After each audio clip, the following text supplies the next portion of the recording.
संपर्क झाला नाही. तुम्ही म्हणतात तसं तब्येत खालावत चालली आहे, खरं आहे. पण माझ्या मराठा समाजाला माझं आव्हान आहे की आंतरवालीकडे कोणी येऊ नका. कामाचे दिवस आहेत, पाऊस पडलेला आहे, आता कामं सोडून कोणी इकडे यायचं नाही. शेती आपल्याला वर्षभर अन्नधान्य देते. आरक्षणामुळं पोरं मोठे होणार आहेत आपले, आणि शेतीतल्या पिकामुळं पण आपले लेकर मोठे होणार. त्यामुळं कुणीही शेतीतल्या कामं उरकल्याशिवाय आंतरवालीकडे यायचं नाही. काम बुडून अजिबात कोणी यायचं नाही. मात्र सगळ्यांना माझी हात जोडून विनंती, सगळ्यांनी कामं करायची, आपली जात मोठी करायची आपल्याला. मी आहे खंबेर इथं लढायला, काही यायची गरज नाही. मी खंबेर आहे इथं लढायला.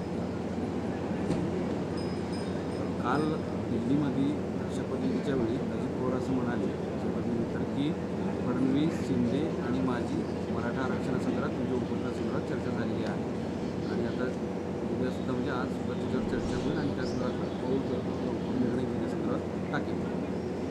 काय काय असं अजित पवार म्हणाले की काल शपथविधी दिल्लीमध्ये झाला आणि ते एकत्र आले होते, त्यावेळेस मराठा आरक्षणावर आणि तुमच्या उपोषणासंदर्भात चर्चा झालेली आहे आणि मराठा आरक्षणाच्या संदर्भात सकारात्मक पाऊल चर्चा करून टाकलं जाणार आहे, असं अजित पवार काल दिल्लीत म्हणाले. म्हणजे आज करणार?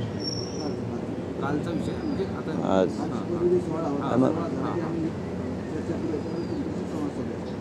चांगली गोष्ट आहे ना. मी तेच सांगतो ना, पहिल्यापासून तेच सांगतो की आम्हाला राजकारण नाही करायचं, माझ्या समाजाला नाही करायचं, मलाही नाही करायचं. आमचे लेकरं मोठे झाले पाहिजेत, याच्यासाठी हे जीवाची बाजी लावून आम्ही लढतो. इथं राजकारणाकडं आम्हाला जायचं नाही आहे. त्यांनी जर कुणबी आणि मराठा एकच हा कायदा जर पारित केला, त्यांना आधार आता 57 लाख नोंदीचा आहेच कायदा पारित करायला. सगळ्या सोयरीची अंमलबजावणी त्यांनी तात्काळ केली लगेच. पण आम्ही दिलेली सगळ्या सोयरीच्या व्याख्याप्रमाणे, आम्ही जी सगळ्या सोयऱ्यांची व्याख्या दिलेली त्या व्याख्याप्रमाणे त्याने ताबडतोब अंमलबजावणी करावी, गुन्हे मागं घ्यावेत, हैदराबादचं गॅजेट लागू करावं, जे जे काय विषय 8-9 आपले ठरलेले ते घ्यावेत. आम्हाला समाजाला अपेक्षितच काय, तेच अपेक्षित आहे. ते देण्यासाठीच आम्ही जीव जाळायला तिथं. ते द्या.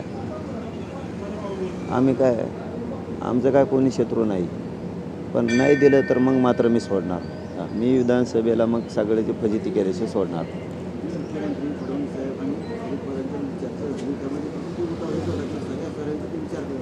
चांगली गोष्ट आहे म्हणतो ना मी, चांगली गोष्ट आहे. मी माझ्या समाजाचे लेकरं, करोडो मराठ्यांचे लेकरं मोठे व्हावेत म्हणूनच इथं जीव द्यायला उठलो आहे. जीवाची बाजी मी इथं त्याच्यासाठीच लावली. एवढा विरोध मी कशासाठी पत्करला आहे? मराठ्यांच्या गोरगरिबाचे लेकरं मोठे व्हावेत म्हणूनच एवढा विरोध अंगावर पत्करला आहे, मी अंगावर घेतला आहे. त्यांनी जर सगळ्या सोयऱ्यांची अंमलबजावणी केली, आम्ही दिलेल्या व्याख्याप्रमाणे केली, आणि ते टिकवण्याची जबाबदारीसुद्धा सरकारची. आम्हाला अपेक्षितच काय दुसरं? तुम्ही ते नाही दिलं, मग मात्र विधानसभेला तुमची फजिती मी करा. तर ते असं म्हणतात की चर्चा करूया, चर्चा करणार आहोत, तुमच्याकडे अद्याप आलं नाही असं तुम्ही म्हणतात. दुसरीकडे महाविकास आघाडीचे खासदार आतापर्यंत आज तिसरे खासदार आहेत तुमचे पिढीतले, तुम्हाला पाठिंबा दिलेला आहे, तुम्ही उपोषण लवकर सोडावं यासाठी सरकार पातळीवर प्रयत्न करणार असं मत आहे. नाही, तिसरे नाहीत, पाचवे आहेत. पाचवे आहेत, तिसरे नाहीत, पाचवे आहेत आतापर्यंत. पण कशासाठी आलेत ते मला नाही माहीत. कोणत्या आंदोलनासाठी आलेत का कशासाठी आले ते त्यांनाच माहीत असणार आहे, मला काय माहीत. पण तुमच्याशी काय संवाद साधला? बसले, चर्चा केली, उपोषणाला भेटायला आलेत.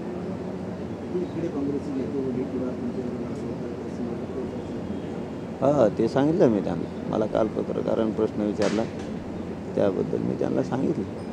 एकीकडून मराठ्यांचे गोरगरिबाच्या मतं घ्यायचे, आणि एकदा मतं घेतले तर मराठ्याच्या विरोधात बोलायचं, तर विधानसभेला सगळा उलटा राखलं होईल. कारण गोरगरीब आपल्या मराठ्याचे मतं घ्यायचे, मग आपले भोळे मराठी आहेत, राज्यातले करोडो मराठी, म्हणजे भोळ्या मराठ्यांचा फायदा उचलायचा. आणि एकदा तुम्ही निवडून आले की मस्तीत यायचं पुन्हा, मराठीच्या विषयी आरक्षण नाही देऊन देणार, आमका नाही करणार. ही भाषा कोणची? ठीक आहे, आता वेळ तुमच्यावरची निघून गेली, तुम्ही आता निवडून आलात, विधानसभेला सगळे पाडून टाकेल ना. माझा गोरगरीब मराठीची ताकद आहे तेवढी, करोडो मराठीची, पुन्हा सोपडा साफ करायची. म्हणजे तुम्ही आल्यावर ही भाषात बोलणार, असं कसं? पावसाळी अधिवेशन आहे, त्यापूर्वी ज्या मागण्या आहेत 10 वर्षाच्या सगळ्या पूर्ण व्हाव्यात नाही यासाठी नाही, लगेच सरकारला व्हायला पाहिजे काय- उपोषणाच्या काळातच, या उपोषण येत्याच्या काळातच सरकारनेच काढलेली अधिसूचना अंमलबजावणी करणं सरकारची जबाबदारी. कसं काय करत नाही ते बघतो ना मी, कसं काय करत नाही. त्यांना परवडणार नाही मराठ्याची नाराजी, करोडो मराठ्यांची. रोष अंगावर घेऊ नका म्हणा मराठ्याच्या नाराजीचं.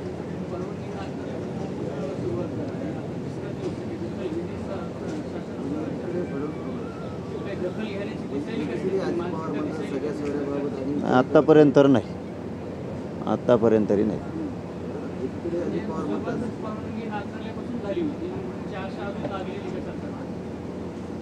नाही ना, आता ते सगळ्याला माहिती आहे नाकारलेले आहे म्हणून तुम्ही बार बार तेच कम काढता करून. ते तर आता सगळ्या महाराष्ट्राला माहिती आहे नाकारले.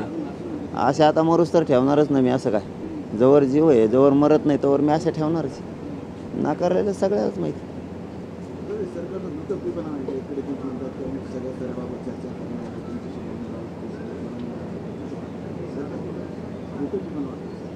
नक्कीच नक्कीच, मी त्यांना त्यासाठीच सांगितलं महाराजाची नाराजीचा रोष अंगावर घेऊ नका. आता थोडी फजित झाली, विधानसभेला अवघड होईल. चल.